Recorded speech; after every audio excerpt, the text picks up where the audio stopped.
Owning a diner had always been my dream. For nearly a decade, it was my second home. A small, lovely place where locals met for breakfast, travelers paused for a meal, and regulars relaxed over their coffee. I loved the late nights when the rush died down and I could sip a cup of tea while wrapping up the day's paperwork. But on one particular Thursday night, the quiet comfort of my diner turned into something much darker.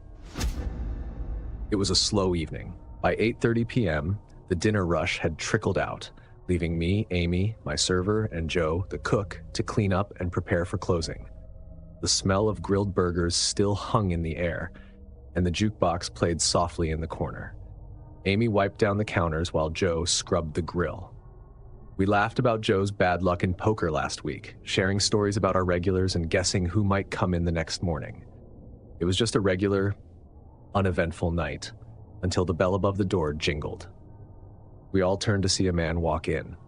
His appearance immediately caught my attention. His jacket was worn and too big for him, and his jeans were frayed at the cuffs. He looked like he hadn't slept in days. Still, he didn't seem threatening, just tired. "Just coffee," he muttered, sliding into a booth near the window. Amy looked at me, and I nodded for her to serve him. "Sure thing," she said cheerfully, grabbing a pot of coffee and a mug. He waved off the menu, saying he was waiting for a ride.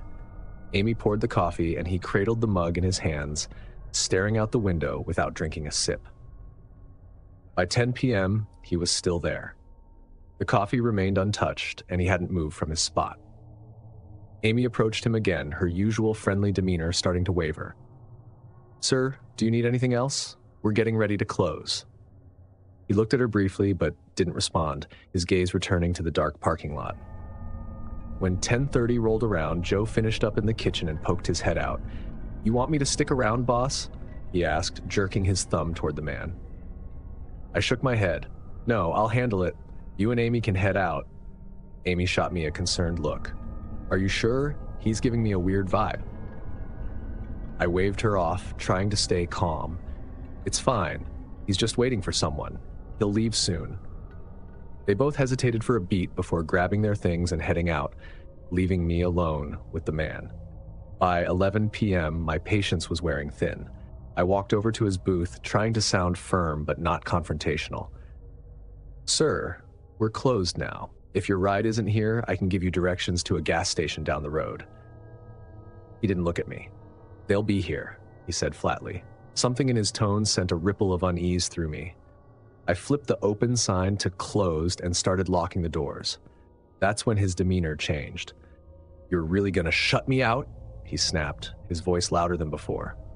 I turned back to him, startled. "I'm sorry, but we're closed. You'll need to wait outside." He stood up abruptly, towering over me. "You think you can take what's mine and get away with it?" My eyes widened, confused. "What are you talking about? You owe me," he shouted, slamming his fists on the table. My heart raced as I backed toward the counter. "Sir, I don't know what you're talking about. You need to leave now, or I'll call the police." "Go ahead," he sneered. "Call them. They won't stop me." With trembling hands, I grabbed my phone and dialed 911. The dispatcher picked up, and I explained the situation as calmly as I could. "He's acting aggressive, and I'm alone in the diner," I whispered, trying not to set him off further. "Stay on the line," the dispatcher said. "Officers are on their way."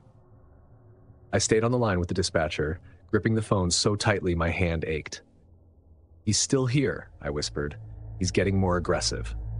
"Stay where you are and keep the door locked," the dispatcher replied calmly. "Officers are en route." I locked myself in the kitchen, my heart beating in my throat as I peeked through the small window in the door. The man was no longer pacing. He had moved toward the counter.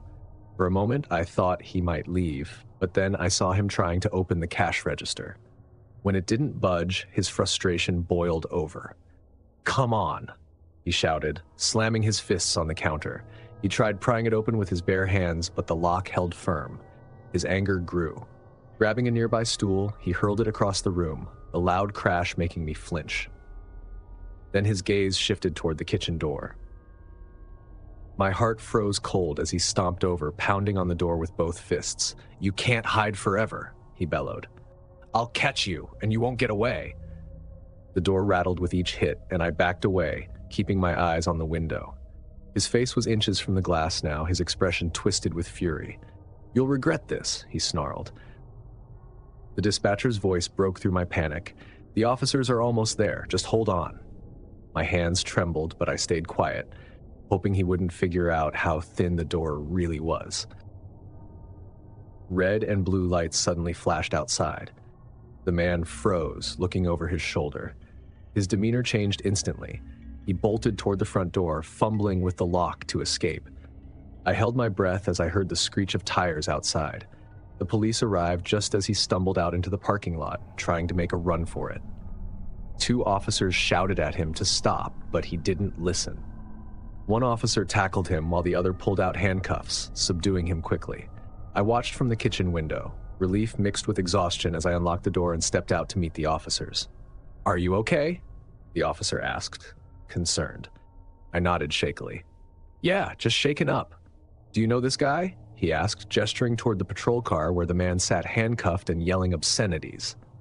"No," I replied. "He just came in tonight and refused to leave." The officer told me he's been causing trouble in the area. They've had reports of break-ins and aggressive behavior, usually targeting small businesses late at night. "You're lucky this ended without anyone getting hurt," he said. Lucky. That word stuck with me as I looked around the diner, now eerily quiet except for the distant chatter of the officers outside.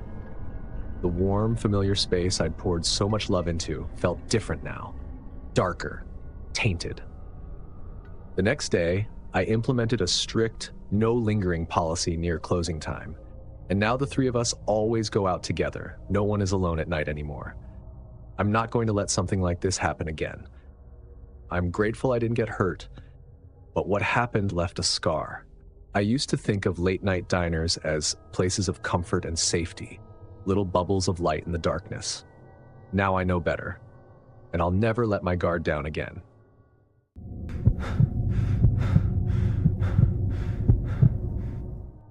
I had been working at the diner for about 6 months at that time.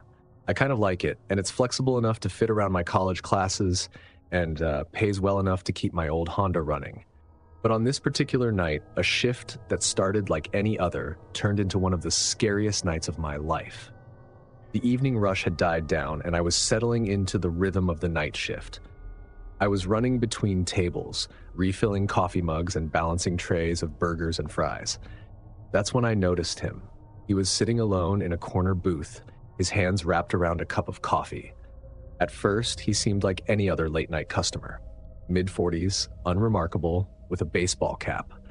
But as the night went on, I started to feel his eyes on me. Every time I looked his way, he was staring. At first, I brushed it off. People stare sometimes, it's part of the job. But it wasn't the usual kind of stare. It wasn't the "I need a refill" stare or even the "I'm bored and zoning out" stare. It was intense, like he was studying me. When I went to check on him, he smiled, a thin, almost unnatural smile, and started asking questions. "You're a busy guy, huh?" he said. "Yeah, Fridays can get hectic," I replied, trying to sound polite but not overly friendly. "You in school?" he asked, his tone casual but his eyes sharp.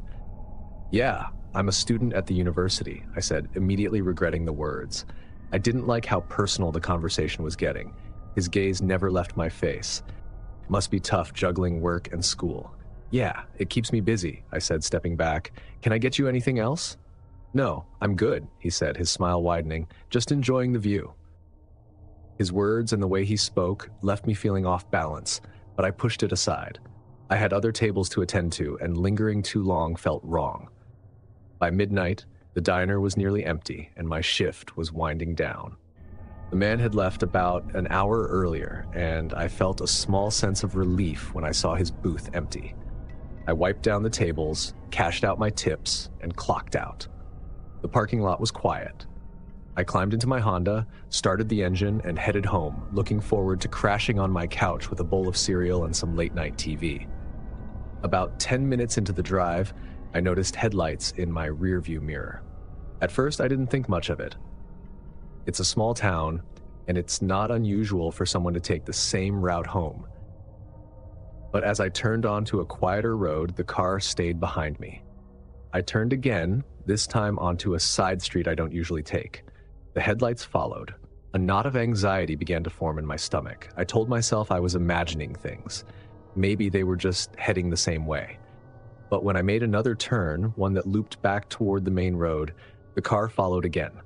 I took a deep breath and made a series of random turns, weaving through the sleepy neighborhood streets. The car stayed with me at every turn, maintaining a steady distance. By now, my pulse was racing. Whoever was driving that car wasn't just heading in the same direction. They were following me. I grabbed my phone and dialed 911, keeping one hand on the wheel. 911, what's your emergency? I think someone's following me, I said. I just left work, and this car has been behind me for the last 15 minutes. They're following every turn I make. Where are you now? The dispatcher asked. I gave her my location, looking nervously at the car in the rearview mirror. Keep driving, she said. Head to the police station. Officers will meet you there. I hit the gas, fear driving me faster as I sped toward the police station. The car behind me didn't back off. In fact, they seemed to close the distance, their headlights glaring in my mirrors. I took another sharp turn, my tires screeching against the asphalt. The car followed, its presence pressing heavily on my nerves. The dispatcher stayed on the line. You're doing great, she said. Just a few more blocks. Finally, I saw the familiar brick building with its bright floodlights and marked patrol cars out front. I felt the weight lift off my shoulders as I pulled into the parking lot. The car behind me slowed as I neared the station, and then, just as I pulled into a parking space, it turned sharply and sped off into the night.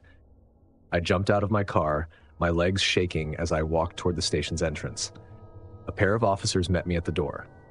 Are you okay? One of them asked. My hands were trembling. Yeah, but they're gone now. They turned off as soon as I got here. The officers took my statement and assured me they'd keep an eye out for the vehicle. They asked for a description, but all I could give them was a vague account of the car. Dark-colored, maybe a sedan. Driving home that night was one of the hardest things I've ever done. Every set of headlights behind me felt like a threat, every turn a potential trap. I parked in my driveway, bolted inside, and double-checked every lock on my doors and windows. For weeks after that, the unsettling sensation of being observed clung to me.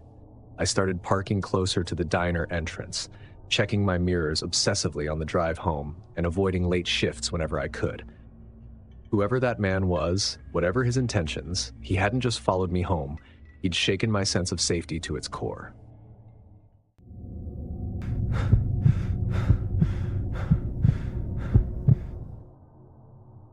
I work as a manager at a diner, and from time to time I work the night shift.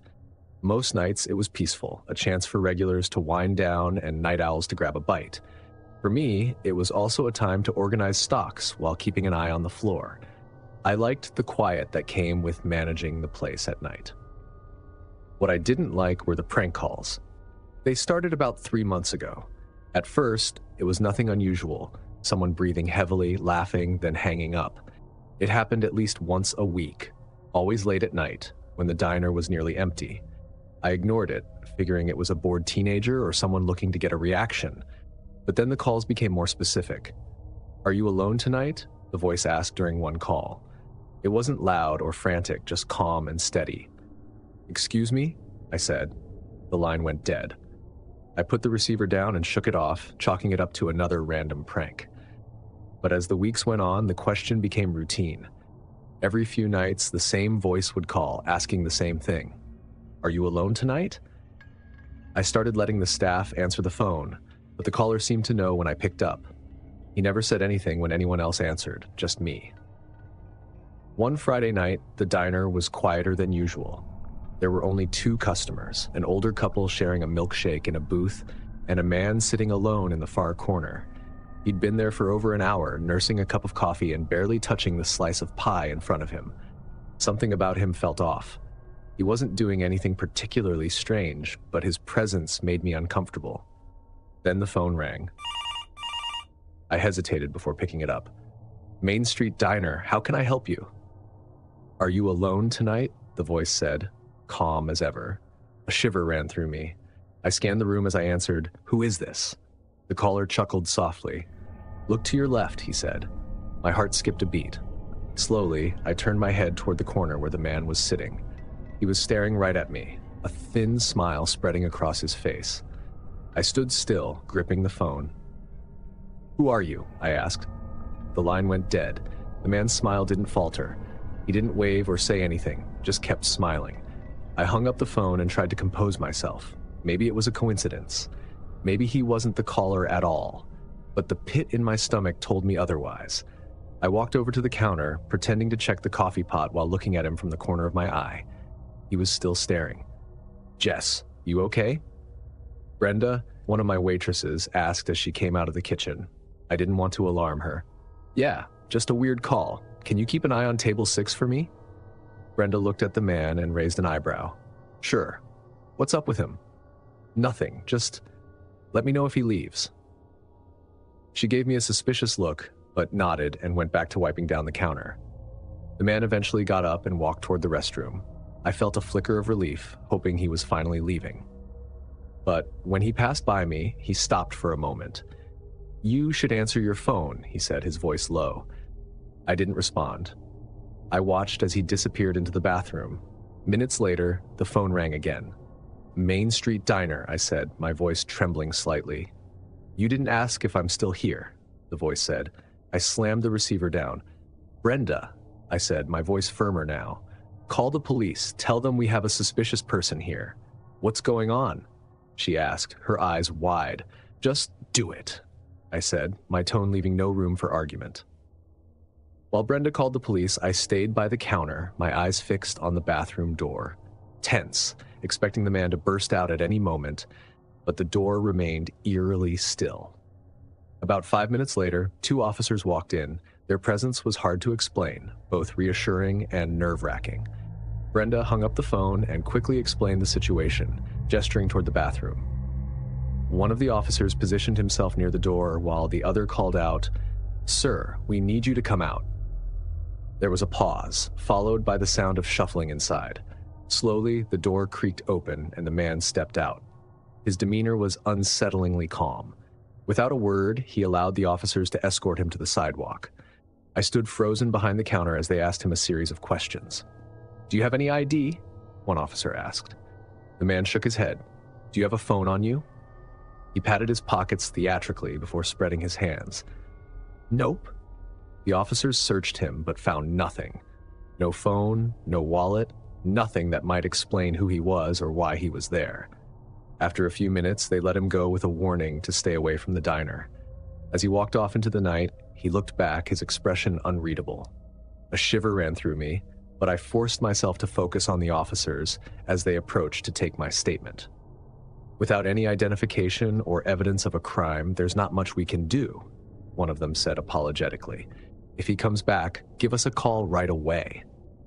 It wasn't exactly comforting, but I thanked them before locking up for the night. The next morning, as I pulled into the diner's parking lot, something black caught my eye near the bathroom window. At first, I thought it was just trash, but as I got closer, I realized it was a cell phone. Cheap-looking, with a cracked screen. Next to it was a pair of wireless headphones, scratched and scuffed like they'd been dropped in a hurry. Then it hit me. The man must have tossed his phone and headphones out the window before the police arrived, hoping to hide them. I picked up the items gingerly, wrapping them in a tissue before heading inside. Later that day, I handed the phone and headphones over to the police. They confirmed it was a burner phone, likely untraceable. The headphones were equally unhelpful. No distinguishing marks, no serial numbers, just another dead end. Weeks after, I still found myself dwelling on what happened that night. Every time the phone rang late at night, I braced myself, expecting to hear his voice. Whoever that man was, he knew how to get under my skin. And while he never came back, at least not that I know of, the memory of his voice still haunts me. I don't deal with phone calls anymore. The staff is now in charge of it. Sometimes it's not the loud threats or obvious dangers you have to worry about. It's the quiet, unsettling moments that stay with you long after they're over.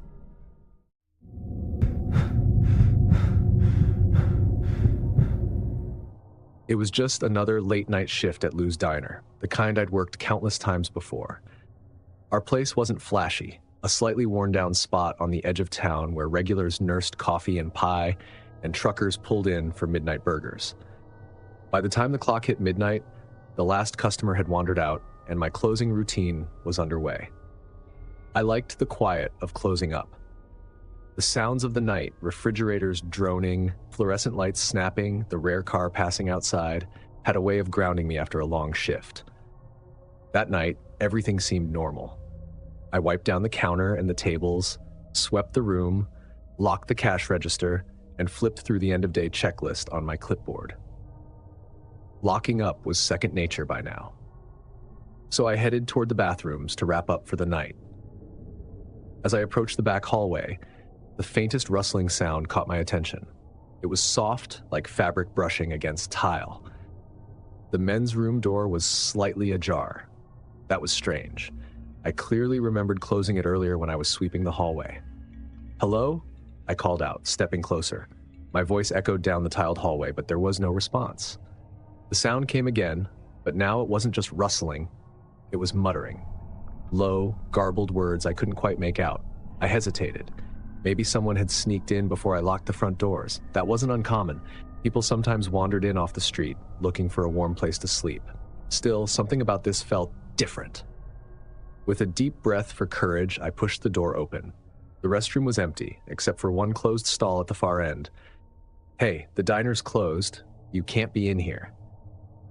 The muttering died down. For a moment, there was only an eerie silence. I stepped closer. "Sir, do you need help?" Suddenly, the stall door rattled violently, as though someone had thrown their full weight against it. I stumbled back. My heart felt like it was about to leap out of my chest. "Leave me alone," a man's voice growled. "I can't let them find me." The voice was raw, almost desperate. My stomach knotted as I realized this wasn't just someone looking for a place to crash. "Sir, the diner is closed," I said again, doing my best to keep my voice calm. "If you need help, I can call someone for you." The door rattled again, harder. The man started shouting, angry, incoherent words mixed with frantic muttering. I backed out of the restroom. Whatever was going on, I didn't want to stick around to find out. I reached into my pocket, grabbed the bathroom key. With a quick look inside to make sure the man wasn't coming out, I slammed the door shut and locked it from the outside. Once I was sure the door was secure, I sprinted back to the counter and grabbed my phone. My fingers fumbled as I dialed 911. "This is Chris, the manager at Lou's Diner. I've got a guy locked in our bathroom. He's acting aggressive and refusing to leave." The dispatcher's calm voice assured me officers were on their way and instructed me to stay at a safe distance. Those 10 minutes felt like forever. Every so often, I'd hear the man inside, muttering and occasionally slamming against the stall door. His voice alternated between anger and fear, like he was arguing with someone I couldn't see. I stayed by the counter, my eyes darting between the bathroom and the front door. My imagination ran wild. What if he broke down the door? What if he had a weapon? The diner felt less like my safe, familiar workplace and more like a trap. When I finally heard the sound of police sirens, I don't think I've ever been so relieved in my life. 2 officers stepped inside, their presence immediately easing the tension. "Where is he?" one of them asked. I pointed toward the back hallway. "He's locked in the men's room. He's been shouting and acting erratically." The officer's expression was serious. I handed them the bathroom key. I didn't want to be around when the man left the stall. They entered the bathroom and approached the stall door cautiously, one drawing his baton while the other knocked. "Sir, this is the police. We need you to step out of the stall with your hands where we can see them." For a moment, there was silence. Then, the muttering started again, louder this time. The officer repeated his command, his tone firm. Finally, the stall door creaked open and the man stepped out. He was a mess, wild eyes and clothes that hadn't seen a wash in ages. "They're after me," he shouted, pointing a trembling finger at the officers. "They're everywhere." The officers shot each other a look, their expressions carefully neutral, before one gently guided the man out of the restroom. "Let's get you somewhere safe," he said. Once the man was in the patrol car, one of the officers stayed behind to take my statement. "Do you know this guy?" he asked. "Never seen him before. He kept saying someone was after him." The officer nodded. "Sounds like he might be mentally ill. We'll get him the help he needs." The explanation made sense, but it didn't bring much comfort. The man's wild eyes, the way he seemed so desperate yet threatening, stayed with me long after he was escorted out. That night, I skipped the rest of my usual closing routine. I locked up in record time and drove home. It wasn't fear that hit me the hardest. It was the realization of how vulnerable I had been without even realizing it. The next morning, I called the owner and strongly suggested adding better security measures. Locks for the bathroom doors during off hours, brighter exterior lights, and maybe even some cameras around the building. The owner listened, and within a week, the changes were in place. They helped a little, but the uneasy feeling didn't go away completely. I still work the night shift, but I'm not as relaxed as I used to be. I keep my phone in my pocket at all times, double-check the locks before everyone leaves, and I never walk into any part of the diner without announcing myself first. It's not fear exactly, it's caution, the kind that creeps in after you've seen how quickly a normal night can take a wrong turn. I don't know who or what that man thought he was hiding from. Maybe it was all in his head, or maybe he was running from something real. Either way, he left me with an unsettling truth that even the most familiar places don't always mean safe places.